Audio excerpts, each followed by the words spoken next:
Hey guys, and welcome back to another YouTube video. In this video we'll be going through the Gold Coast versus GWS game, in which Gold Coast smoked them by 31. I think I had them by 28 from memory from my tipping video.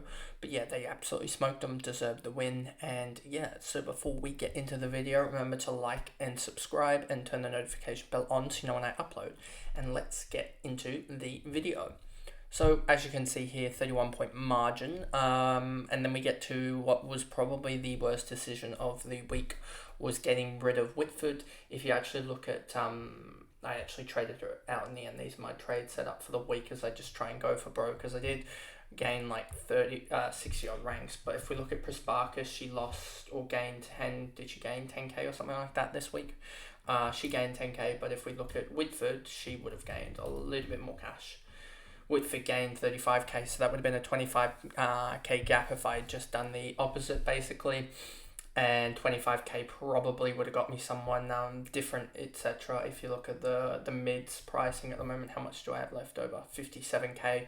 So when I would have had 82k left over on top of Beeson, so 960k or whatever, which probably, if you look at averages, to be honest, there's probably not really anyone around that price range. Maybe I could have taken a stab at Lambert or something like that.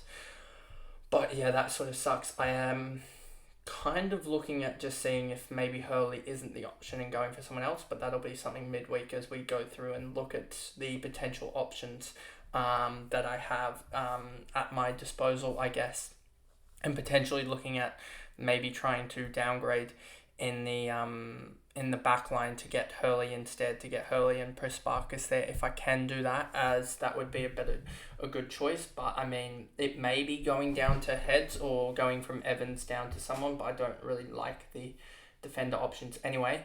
Especially I don't even like, I think it is a Darcy, where did she landed on a 53, which isn't that great. But then again, it seems like in the AFLW fantasy, at least at the moment, a lot of girls are having a bounce back round after a bad round. So maybe Darcy actually does bounce back and hits a 70 or an 80.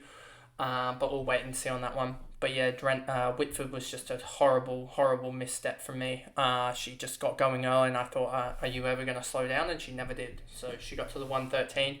And that in the end cost me 23 points and 25k cash gen just from not keeping Prisparkis over Whitford.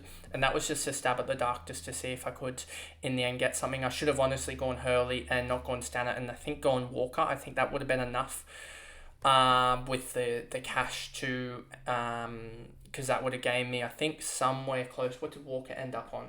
I think Walker ended up on, what did she end up on? She ended up on 68 and Stanner ended up on 77. So I would have lost 9 points there, but then gained, what did Hurley end up? 101. So she would have been a 51-point gain if that worked out, I believe, because Hurley was 125k. So she was on 875k. So what was Walker on? Now let's try and work this out. Walker was 717 and Stanner was 848, so that would have been 131k, alongside, if I reverse back, you'll see the price that I had left over. If I just quickly reverse it back, I had 56k, so that would have been 187k, so it would have been close to getting, it probably would have involved maybe not going Walker and going someone else a little bit less expensive. I mean, I was never going to go Lynch. Kennedy would have worked, but I wouldn't have ever gone her. Maybe like a McAvoy or a Grider or someone, or a Bedell, maybe that would have been the choice probably. Bedell's probably actually the option that we could go for to get Ham up, as a matter of fact, as that will get me almost 240k it looks like, I believe, or 280k for Ham to go up, which would be someone decent. But we'll wait and see on that one, I guess. But yeah, no, there was just a lot better choices, and Whitford going out was a massive wrong decision by me. Brand Castisano, 84, she did really well. Charlie Rowbottom only in 84, that was surprising.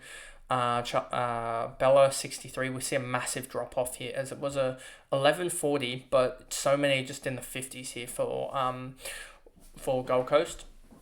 Dupuy, Aarons, Bohanna, Kearney, Clayton, Darcy, McLaughlin, Brandel, Davies, Moya, Mayer, Sard, Govan, Stanton, Bush, Barwick. No one here really actually did do anything in particular, and it was sort of just a weird game outside of Whitford and Drennan, and I don't know what Drennan is priced at here. If we look at Drennan, she's a midfielder here, and she's played all 9 games, but she's only really stood out in a couple games, so it would be quite iffy for me to go for her. I mean, I could look at, let's look at all Adelaide players. I think is the best way to just look for anyone to go this round. Bedell, there's no one here really, and you could go a North defender, actually, now looking at it. North defenders could go for like a Amy Smith or something like that and make some cash off of heads or something like that. That would give me 280, 280 or so. Plus the 50k is 300. Yeah, that could be an option, actually, going heads down to Smith, or heads down to Smith, and then going let's just show you what I mean by this. There we go. I know this is off track for this video, but I just want to sort of do it at the moment. If I go here and I go forwards, 300k, let's see. Where's the next? There we go. And then I'd have 1.02 million for a midfielder, players I can afford.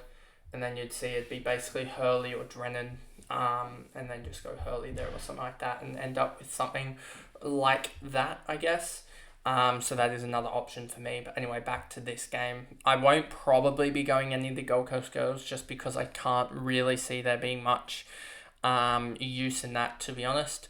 Then we move over to the GWS girls, and Beeson was one that I thought about, but just looks like she doesn't get terribly involved in the game, and I'd like to see the midfield split, because if we look at DFS, and I think this will blow it out here, you'll see with her, she's getting decent midfield numbers.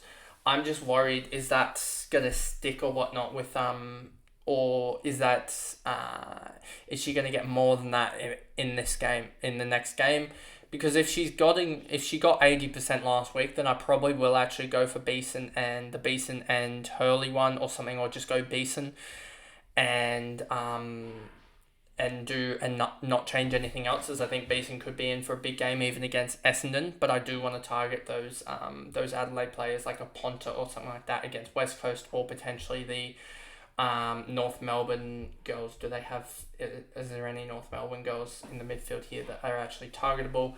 I could try and push my way up to King, but that would involve probably getting rid of that would involve trying to move someone else, and I don't really see many other options, to be honest, to move around to get there, as there's nothing really in the ruck department at the moment that's really standing out, to be honest with you, as Schultz went absolutely huge last week, which was surprising.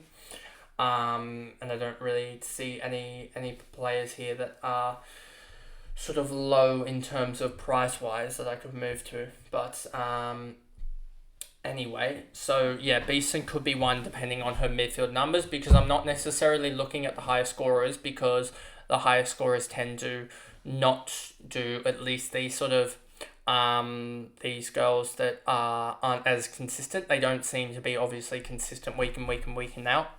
So I'm going to try and go for one that just has the best midfield percentage, and Beeson, the midfield looks clear for her. So if she's getting 85%, then that's probably the go. Dalloway, 85. Zurika, 76. I believe that was like 14 tackles. Yeah, 13 tackles for Zurika. So yeah, I mean, let's look at, I believe Zurika is classified as a forward. If I do that, you'll see, is Zurika down here anywhere? Zurika is down there. So, I mean, you could technically get rid of Malloy for Zurika, which would open up almost 200k, but I don't think that is a decent option at all. I'm not going to definitely get rid of Roberts at all, so we'll just see what happens there, but I think I'm pretty much sticking with that forward line as it was. Was it pretty much the top forward line? Yeah, pretty much to a certain extent the top forward line. of the week. It could have gone, Neem Kelly was definitely an option, could have gone her, and that would have probably opened up the Hurley play, which was the right play this week, to be honest. I got most, like, it's just a hand play, I just messed up. She was good at quarter time, which we'll get to in the Swans game on Tuesday or Wednesday. But after quarter time, she only scored, I think, 18 points, which just isn't good enough. And doesn't seem like she's getting the midfield minutes at the moment. Barr 65, Eva 59, Evans 49. What was with Evans? Did she do anything? She didn't do anything in the first half, which really sucked.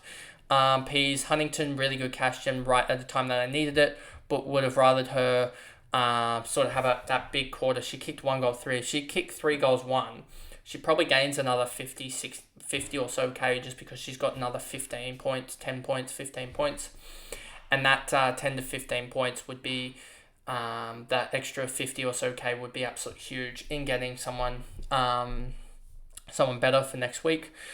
Huntington, we talked about. Dalton, Karras as well, continuing on her way with a 42. Pretty sure she's in the 600K now range, 500K. Nope, still 400s, but still just slowly going up, which is good for those people that have her, that she's a good 170K to get off of.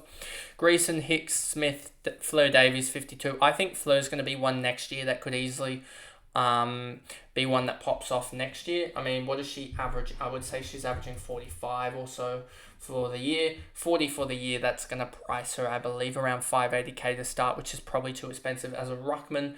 But she definitely is one that if she can just fix her free kicks. I mean, if you look at, we look at her again, you'll see here how many free kicks has she given. 5, 8, 12, 14, 17, 23 free kicks in 9 games, or 8 games, is it? Is it 8 or 9 games? 8 games, 24 free kicks, should I say? So that's 3 a game. That's 72 points in itself, and 3 a game is 9 points. So she's averaging 50 on her own if you take out the free kicks. And I know the free kicks are very, there's a lot more in the ruck contest, but I think she could even cut down 2 free kicks a game just from clumsiness, especially tackling wise. And that's 6 points, and she's going to grow into her role as well. So I think she's definitely one to look at next year. Randall, Doyle, McCormack, Miller, and McClay. So that pretty much is the video there. And yes, I did waffle on a little bit about what I'm doing, what sort of is my last resort at this point. But hopefully I just find something as yeah, I mean, the fantasy season for me hasn't gone to plan. Obviously, I made some mistakes early on that we'll look at, and certainly has made me realize some things I did wrong, and we'll just and again, I'm sort of making the mistakes again still at the back end of the season, just trying to find something. But I mean, it was just, I knew I was going with the AFL fantasy season, the women's, so I was just trying to find something to see if I could have some fun anyway. But anyway, that is the video, and I'll see you guys in the next one. Bye guys.